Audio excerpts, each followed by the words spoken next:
Hello बच्चा लोग, क्या हाल चाल। I hope you are doing well.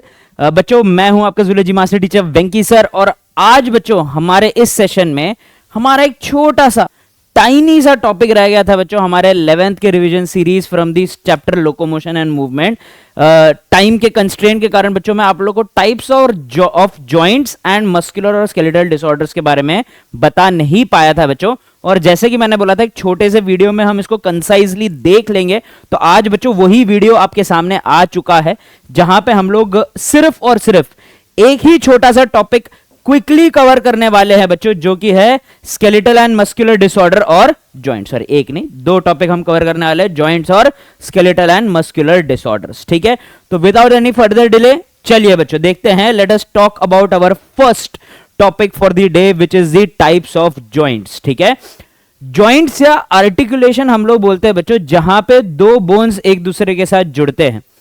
अब जुड़ने के लिए हमें कोई ना कोई टाइप का सीमेंटिंग मटेरियल देना पड़ता है बच्चों, कि दो बोन को उस जगह पे जोड़ने के लिए हम बीच में कार्टिलेज लगा सकते हैं, कुछ स्पेशल टाइप के कनेक्टिव टिश्यू लगा सकते हैं, इलास्टिक कनेक्टिव टिश्यू लगा सकते हैं। तो दो बोन्स अपने आर्टिकुलेटिंग सरफेस, जुड़ने वाले जगह पे किस तरीके से जुड़े हुए हैं, उनमें कितना मूवमेंट हो सकता है, इस हिसाब से हम लोग जॉइंट्स को क्लासिफाई करते हैं बच्चों। ठीक है, तो चलिए let us take a look at what are the different types of joints which are present in our bones. ठीक है, सो चलिए let us take a look at the types of joints. ठीक है, अगर टाइप्स ऑफ जॉइंट्स में हम लोग सबसे पहले बात करें बच्चों, ठीक है, the first one which we will take a look at is called as the fibrous joints. ठीक है, फाइब्रस जॉइंट्स बच्चों, जैसे कि आपको ये नाम सजेस्ट करता है, फाइब्रस जॉइंट्स में जो जॉइंट होते हैं वो अपने आर्टिकुलेटिंग सरफेस पे फाइब्रस कनेक्टिव टिश्यू से जुड़े होते हैं। ठीक है, so the bones at joints are connected by fibrous connective tissue। ठीक है, कौन से कनेक्टिव टिश्यू से जुड़े रहेंगे बच्चों? ये लोग फाइब्रस कनेक्टिव टिश्यू से जुड़े रहेंगे। ठीक है, तो ये जो फाइब्रस कनेक्टिव टिश्यू होता है ना बच्चों, ये कोलाजिनियस टिश्यू की मैं बात कर रहा हूं, कोलाजिनियस फाइबर की मैं बात कर रहा हूं। तो ये जॉइंट में ना बोन्स को काफी टाइटली बांध के रखता है बच्चों, और ज्यादा मूवमेंट अलाउ नहीं करता। ठीक है, so the joints with collagenous fibrous tissue are tightly bound, providing them with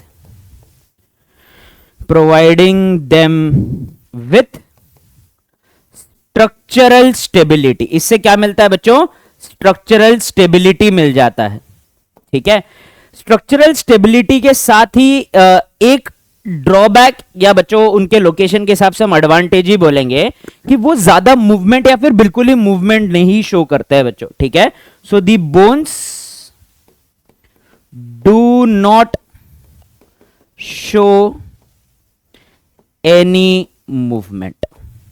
यहां पे जो बोन्स है बच्चों, कोई भी मूवमेंट शो नहीं करते हैं। और इसका एग्जाम्पल क्या हो जाएगा बच्चों? इसका एग्जाम्पल हो जाएगा, the example for the same would be the sutures. ठीक है, जॉइंट्स बिटवीन क्रेनियल बोन्स। ठीक है, हमारे क्रेनियल बोन्स जो होते हैं, जो हमारे स्कल, हमारे क्रेनियम को फॉर्म करते हैं, उनके बीच में जॉइंट्स हमें काफी टाइट और ताकतवर चाहिए बच्चों, क्योंकि अपना ब्रेन को प्रोटेक्ट कर रहे हैं। तो ऑफकोर्स उनके बीच का इंटेग्रिटी, उनके बीच का जो बॉन्डिंग है वो काफी हाई होना चाहिए, ताकि बिल्कुल ही कोई स्कोप ना रहे बच्चों मूवमेंट का। क्योंकि ये बोन्स अगर मूव करेंगे बच्चों, तो our head during a fall और during any kind of impact can damage our brain. इस रीजन के कारण, इनके प्रोटेक्शन के रीजन के कारण बच्चों, ये जो बोन्स होते हैं काफी टाइटली एंड वेल बाइंडेड होते हैं बच्चों, और इसीलिए इनके बीच में कौन सा जॉइंट होता है, इनके बीच में फाइब्रस जॉइंट होता है बच्चों, ठीक है। सो सूचर्स ये जो हमारे क्रेनियल जॉइंट्स होते हैं क्रेनियल बोन के बीच में, these are the fibrous joints. अगले जॉइंट की ओर बढ़ते हैं बच्चों, जिसको हम लोग कार्टिलीजिनियस जॉइंट्स बुलाते हैं। The next joints are called as the cartilaginous joints, ठीक है। कार्टिलेजिनियस जॉइंट्स जो होते हैं ना बच्चों, दीज आर दी जॉइंट्स जहां पे आर्टिकुलेटिंग सरफेस में कोई ना कोई टाइप का कार्टिलेज उन्हें जोड़ता है बच्चों, ठीक है। और मेजरली ये फाइब्रो कार्टिलेज ही होते हैं, इनमें भी कोलेजन होता है, लेकिन कार्टिलेज होने के कारण there is certain percentage of elastin present as well. तो ये उतने रिजिड नहीं है जितने ये जॉइंट्स होते हैं, but still compared to other movable joints they are also pretty rigid and provide structural support, ठीक है। So in these type of joints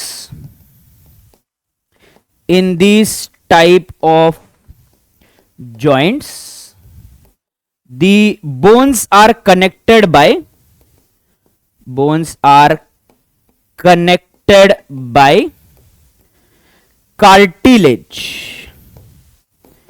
cartilage at joints, ठीक है। जॉइंट्स पे लोग किससे जुड़े हैं बच्चों, कार्टिलेज से जुड़े हुए हैं, ठीक है। अब बच्चों ये मेजरली क्या करता है, शॉक अब्सॉर्बर, स्ट्रक्चरल सपोर्ट, और बेसिकली जैसे वर्टिब्रल कॉलम में कार्टिलेजिनियस जॉइंट है बच्चों, तो ये प्रेशर डिस्ट्रीब्यूट करने में, लोड डिस्ट्रीब्यूशन में वगैरह भी मदद करता है, ठीक है। So they stabilize the joint, joints,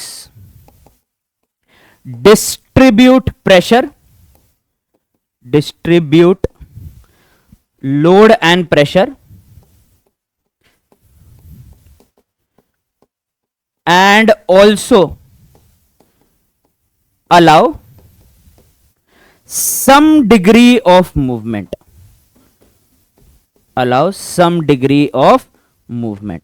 थोड़ा मूवमेंट अलाउ करते हैं बच्चों ये लोग जॉइंट्स पे, ठीक है। They do allow some degree of movement at joints, ठीक है। इसका एग्जाम्पल क्या हो जाएगा बच्चों, एग्जाम्पल हो जाएगा हमारा इंटरवर्टिब्रल डिस्क, जो कि हमारे दो वर्टिब्रल कॉलम वर्टिब्रे के बीच में प्रेजेंट होता है, जिसको अपन लोग इंटरवर्टिब्रल डिस्क बुलाते हैं, ठीक है। तो दो तरीके के क्या क्या जॉइंट्स हो गए बच्चों, फाइब्रस हो गया, कार्टिलेजिनियस हो गया। ये थोड़ा सा मूवमेंट अलाउ करता है, ये बिल्कुल ही मूवमेंट अलाउ नहीं करता है। अब बच्चों हम लोग अपने सबसे मूवेबल जॉइंट की ओर बढ़ते हैं, जिसका नाम है साइनोवियल जॉइंट, ठीक है। सो साइनोवियल जॉइंट जो होता है, साइनोवियल जॉइंट्स, ठीक है। सो दे अलाउ द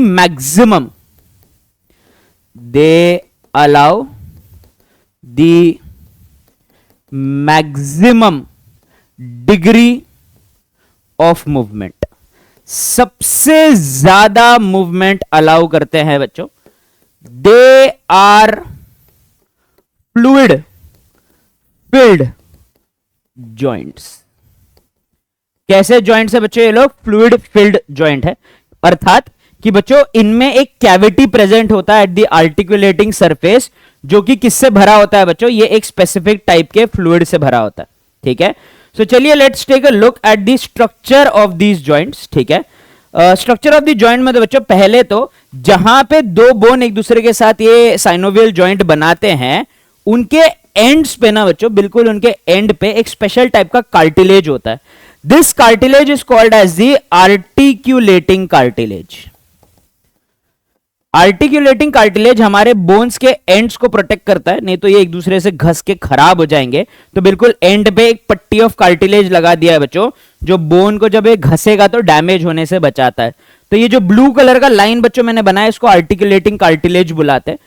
अब इस कैविटी जो यहां पे फॉर्म हो रहा है बच्चों, उसका एक मेम्ब्रेन है। ये कैविटी फॉर्म करने के लिए एक मेम्ब्रेन होता है, जिस मेम्ब्रेन का नाम है बच्चों साइनोवियल मेम्ब्रेन, ठीक है। साइनोवियल मेम्ब्रेन नाम है। अंदर एक फ्लूइड भी भरा हुआ है बच्चों, जिसका नाम है साइनोवियल फ्लूइड। क्या भरा हुआ है बच्चों, एक फ्लूइड भरा हुआ है जिसका नाम है साइनोवियल फ्लूइड।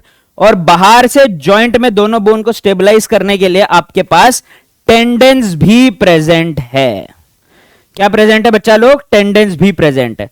तो साइनोवियल मेम्ब्रेन है, साइनोवियल फ्लूइड है और टेंडेंस है बच्चों, तो यही हो जाएगा the structure of the synovial cavity या साइनोवियल जॉइंट। ठीक है, so they are fluid filled joints. ठीक है, एंड इनके तो एग्जाम्पल बहुत सारे हैं बच्चों।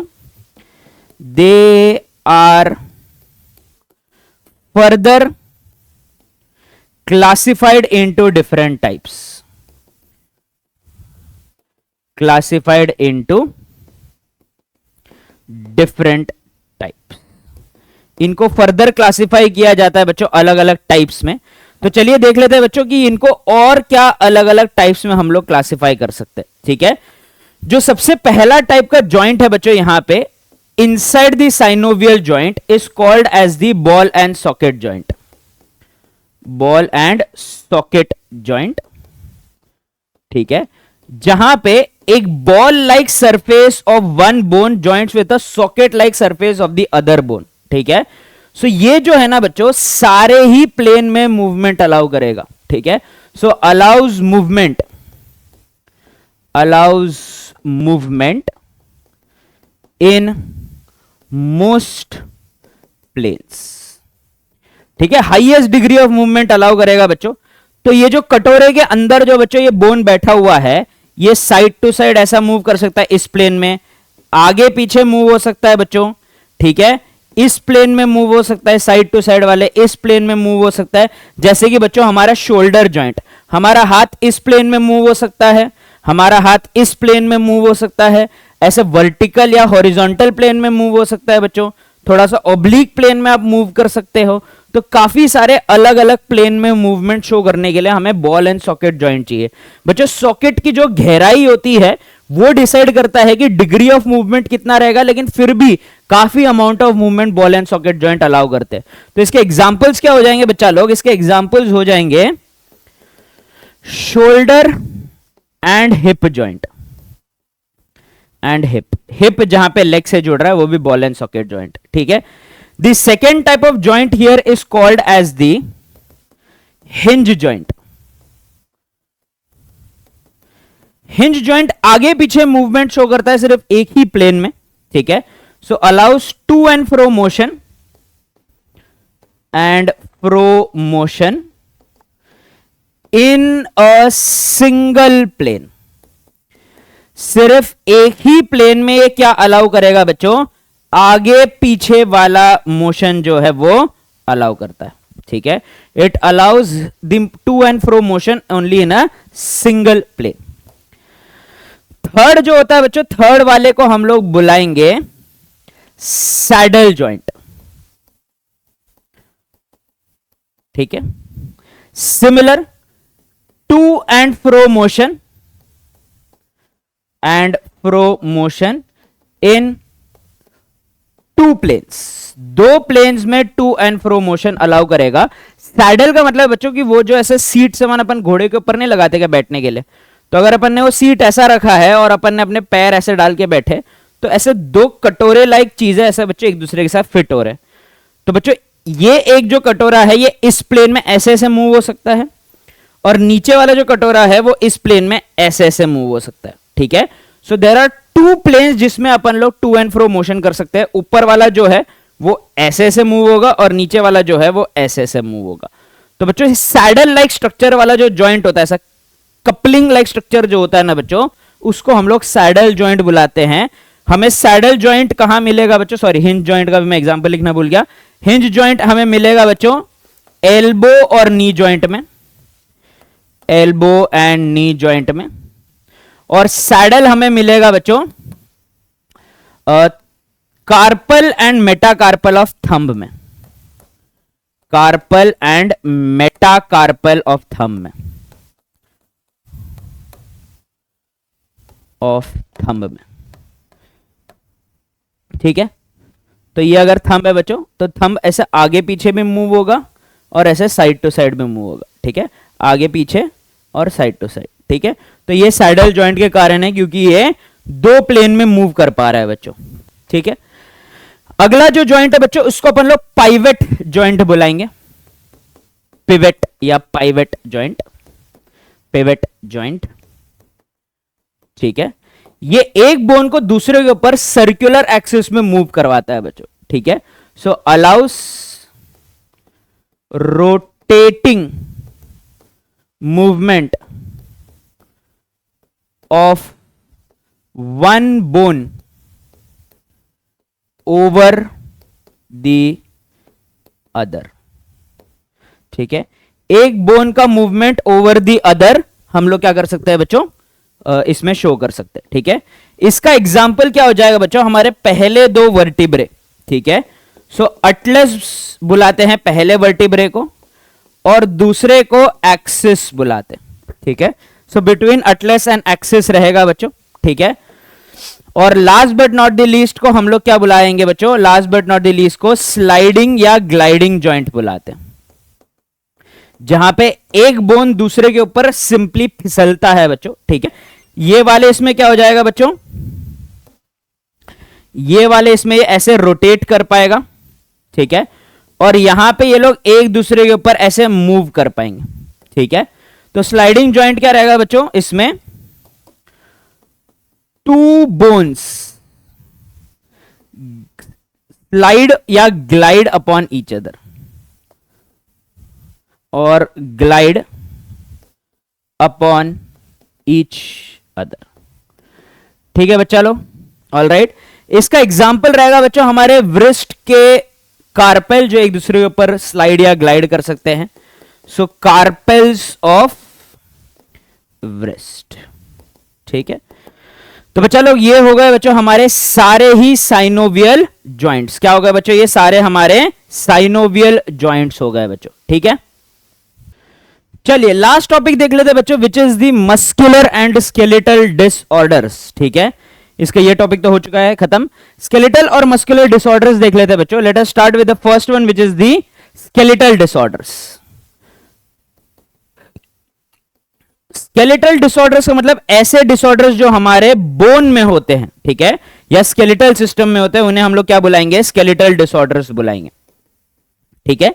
सो skeletal disorders are of majorly 3 type, जिसे हम एनसीईआरटी के हिसाब से पढ़ने वाले हैं। काफी सारे टाइप के स्केलेटल डिसऑर्डर्स होते हैं, लेकिन एनसीईआरटी में 3 दिए हैं, इसलिए हम लोग क्या पढ़ेंगे बच्चों, 3 ही पढ़ेंगे। पहले वाले का नाम होता है बच्चों ऑस्टियोपोरोसिस, ठीक है, जहां पे कैल्शियम के मेटाबॉलिज्म और कैल्शियम के अपटेक फ्रॉम द बोन्स के कारण बोन्स जो है कैल्शियम लूज करके पोरस हो जाते हैं, ठीक है। So calcium content of bone decreases, causing it to become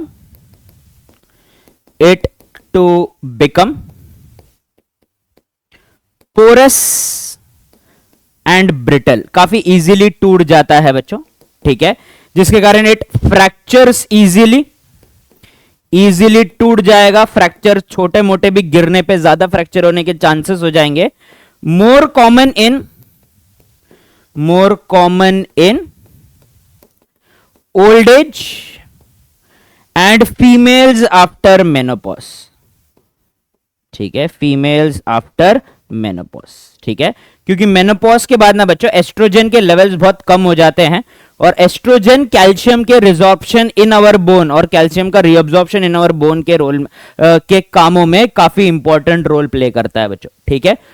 दूसरा जो स्केलेटल डिसऑर्डर है उसका नाम है बच्चों आर्थराइटिस, ठीक है। Arthritis is the inflammation of synovial joints, ठीक है, साइनोवियल जॉइंट्स में इन्फ्लेमेशन हो जाता है बच्चों। It can be auto immune,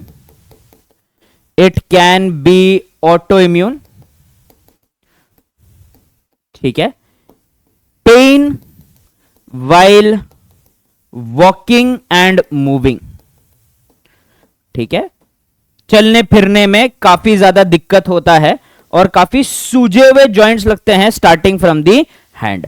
जो ऑटोइम्यून वाला आर्थराइटिस है बच्चों उसको रूमेटॉइड आर्थराइटिस भी बुलाते हैं।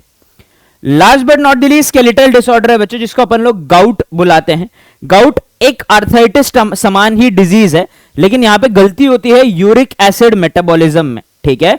सो metabolic defect which leads to accumulation of uric acid in joints.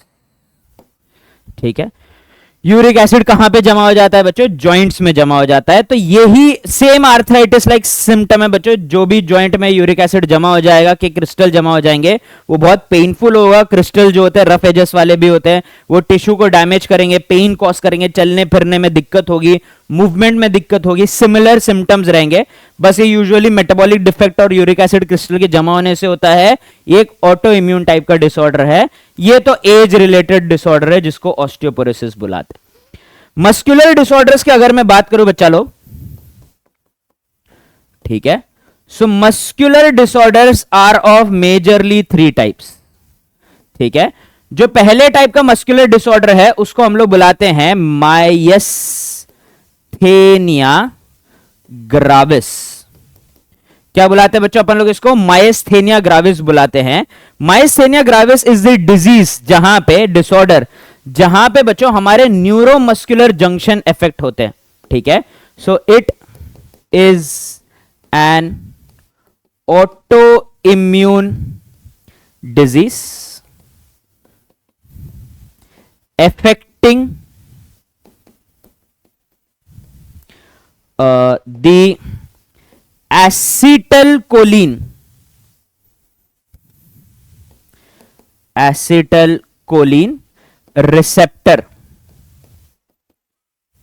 receptor in the neuromuscular junction,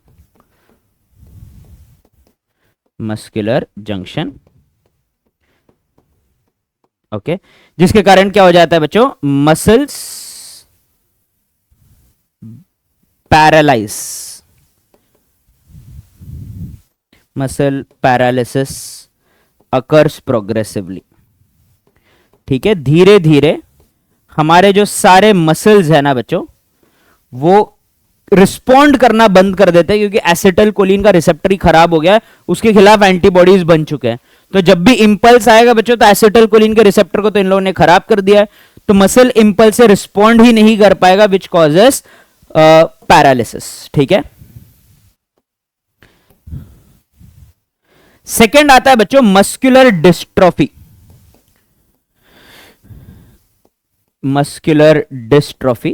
ये यहां पे एक म्यूटेशन होता है बच्चों in a gene called as the dystrophin gene, और डिस्ट्रोफिन जीन के म्यूटेशन के कारण क्या हो जाएगा बच्चों कि मसल स्टेबल ही नहीं रह पाएगा, और धीरे धीरे हमारे बॉडी के सारे मसल्स डिस्ट्रॉय होते जाएंगे। ठीक है, सो जेनेटिक डिसऑर्डर है बच्चों, ये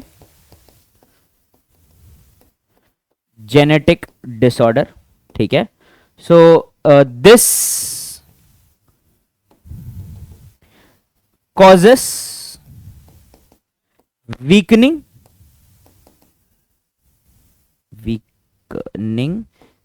and death